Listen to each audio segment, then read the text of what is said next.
नमस्कार दोस्तों, इस वीडियो में हम bank of Baroda personal loan के बारे में डिस्कस करने वाले हैं। बैंक ऑफ बड़ौदा से आप अपने किसी भी प्रकार के पर्सनल खर्चों के लिए पर्सनल लोन ले सकते हैं। ये पर्सनल खर्चे आपके शादी ब्याह के खर्चे हो सकते हैं या फिर मेडिकल इमरजेंसी, ट्रेवल करने के लिए, एजुकेशन के लिए, या फिर अगर आप अपने घर का नवीनीकरण कर रहे हैं तो उसके लिए आप बैंक ऑफ बड़ौदा से पर्सनल लोन ले सकते हैं। Bank of Baroda personal loan के लिए आप ऑनलाइन या फिर ऑफलाइन दोनों प्रकार से अप्लाई कर सकते हैं। बैंक ऑफ बड़ौदा दोस्तों ग्राहकों की जरूरत के अनुसार कई प्रकार के पर्सनल लोन प्रदान करता है, जिनमें है personal loan to pensioner, Baroda personal loan, pre approved personal loan. इस वीडियो में हम बड़ौदा पर्सनल लोन के बारे में डिस्कस करने वाले हैं। बैंक ऑफ बड़ौदा से दोस्तों आप अधिकतम 20 लाख रुपए तक का पर्सनल लोन प्राप्त कर सकते हैं। यहाँ पर जो मिनिमम लोन अमाउंट है वह मेट्रो और अर्बन एरिया के लोगों के लिए 1 लाख रुपए और रूरल और सेमी अर्बन लोगों के लिए 50,000 रुपए है। यानी कि आप बैंक ऑफ बड़ौदा से 50,000 रुपए से लेकर के 20 लाख रुपए तक का पर्सनल लोन प्राप्त कर सकते हैं। अब बात करते हैं दोस्तों कि इस लोन के लिए कौन कौन अप्लाई कर सकता है, यानी कि इस लोन के लिए एलिजिबिलिटी क्राइटेरिया क्या क्या है। सभी प्रकार के सैलरीड और सेल्फ एम्प्लॉयड लोग इस लोन के लिए अप्लाई कर सकते हैं। अगर आप एक सैलरीड पर्सन है, चाहे आप सेंट्रल गवर्नमेंट के एम्प्लॉय हो या फिर स्टेट गवर्नमेंट के एम्प्लॉय हो या फिर आप किसी कंपनी के एम्प्लॉय है, तो यहाँ पर ये जरूरी है कि आपको कम से कम 1 साल से अपने काम में रेगुलर होना अनिवार्य है। अगर आप एक सेल्फ एम्प्लॉयड लोग हैं तो आपका बिजनेस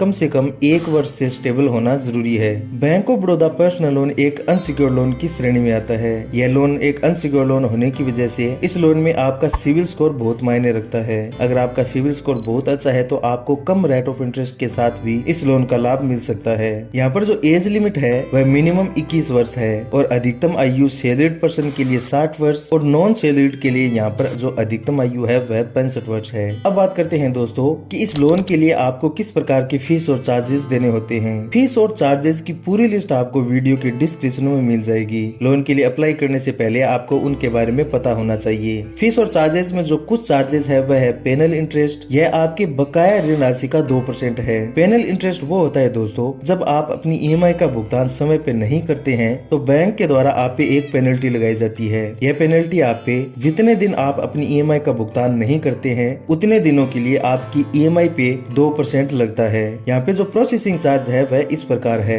अगर आप एक गवर्नमेंट एम्प्लॉय है और आपका salary account bank of Baroda में है तो आपको यहाँ पर प्रोसेसिंग चार्ज नहीं देना होता है, यानी कि आपके लिए प्रोसेसिंग चार्ज 0 है। अन्य के लिए यह प्रोसेसिंग चार्ज लोन अमाउंट का 1% से लेकर के 2% तक है और प्लस जीएसटी है, जो कि मिनिमम यहाँ पर 1,000 रुपए और अधिकतम यहाँ पर 10,000 रुपए तक हो सकता है। अगर बात करें दोस्तों इस लोन के लिए रीपेमेंट पीरियड कितना है, तो आपको यहाँ पर अधिकतम लोन को चुकाने के लिए 84 महीने तक का समय मिल जाता है। अब बात करते हैं दोस्तों कि इस लोन के लिए रेट ऑफ इंटरेस्ट क्या है। वर्तमान समय में इस लोन के लिए जो ब्याज दर है वह 10.60% प्रति वर्ष से शुरू होती है, जो कि 17.95% प्रति वर्ष तक हो सकती है। ब्याज दर को दोस्तों यहाँ पर अलग अलग कैटेगरी में डिवाइड किया गया है। इस ब्याज दर की पूरी लिस्ट आपको वीडियो के डिस्क्रिप्शन में मिल जाएगी। जैसा कि दोस्तों मैंने आपको बताया कि bank of Baroda personal loan एक अनसिक्योर्ड लोन होने की वजह से यहाँ पर आपका सिविल स्कोर बहुत मायने रखता है। अच्छे सिविल स्कोर वाले व्यक्ति यहाँ पर कम रेट ऑफ इंटरेस्ट के साथ इस लोन का लाभ ले सकते हैं। अब बात करते हैं दोस्तों कि यह लोन लेने के लिए आपको किस प्रकार के डॉक्यूमेंट देने होते हैं। डॉक्यूमेंट में आपको 3 पासपोर्ट साइज फोटो देना होता है, पिछले 6 महीने का बैंक स्टेटमेंट और अपडेटेड पासबुक आपको यहाँ पर देना होता है। रेजिडेंस प्रूफ के रूप में आपको यहाँ पर passport, voter ID card, driving licence, किसी भी प्रकार का यूटिलिटी बिल, अपडेटेड पासबुक या फिर bank account statement, registered rent agreement आपको यहाँ पर देना होता है।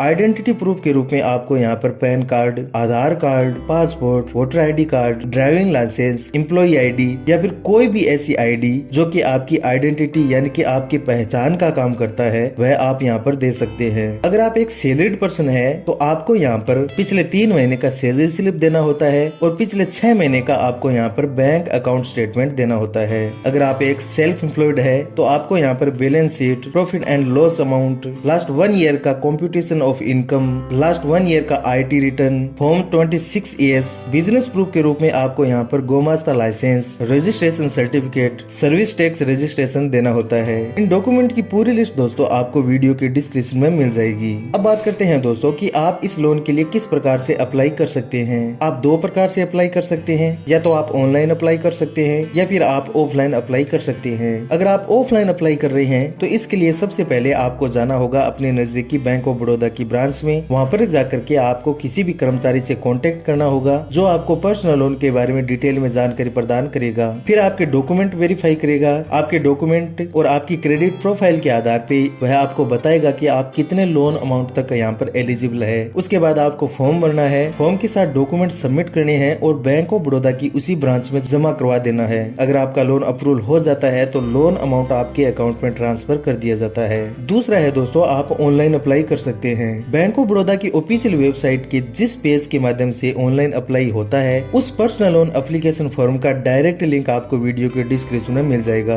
आपको वो फॉर्म भरना है, उसके बाद फॉर्म को सबमिट करना है। यहाँ से फॉर्म सबमिट करने के बाद बैंक ऑफ बड़ौदा का कोई कर्मचारी आपसे कांटेक्ट करेगा और लोन प्रोसेस को आगे जारी करेगा। आप दोस्तों बैंक ऑफ बड़ौदा की ऑफिशियल वेबसाइट पे आकर के पर्सनल लोन EMI कैलकुलेटर की मदद से अपने लोन की EMI को भी कैलकुलेट कर सकते हैं। लोन के लिए अप्लाई करने से पहले आपको EMI कैलकुलेटर की मदद से अपने लोन की EMI को कैलकुलेट करना चाहिए ताकि आपको यह पता लग सके कि लोन के भुगतान के समय आप आसानी से अपने लोन का रीपेमेंट कर सकते हैं या फिर नहीं कर पाते हैं। यहाँ पर आपको लोन अमाउंट फिल करना होता है। यहाँ पर आपकी जो भी रेट ऑफ इंटरेस्ट है जो आपके लोन पे लगाई जाती है वो आपको यहाँ पर फिल करना होता है। यहाँ पे आपको अपने लोन की अवधि को सिलेक्ट करना होता है। ये सिलेक्ट करने के बाद में आप यहाँ पर देखेंगे कि आपके लोन की EMI आपके सामने आ जाती है और उस हिसाब से आप bank of Baroda personal loan के लिए अप्लाई कर सकते हैं। अगर दोस्तों आपको इस लोन के बारे में अन्य किसी भी प्रकार की कोई जानकारी लेनी है तो आप bank of Baroda personal loan customer care number पे कॉल करके भी जानकारी ले सकते हैं जो कि आपको वीडियो के डिस्क्रिप्शन में मिल जाएंगे। उम्मीद करता हूं दोस्तों कि आपको यह वीडियो इन्फॉर्मेटिव लगा होगा। अगर आपको यह वीडियो अच्छा लगा है तो प्लीज आप इस वीडियो को लाइक करें, इस YouTube चैनल को सब्सक्राइब करें और इस वीडियो को ज्यादा से ज्यादा शेयर करें ताकि हम ग्रो कर सकें।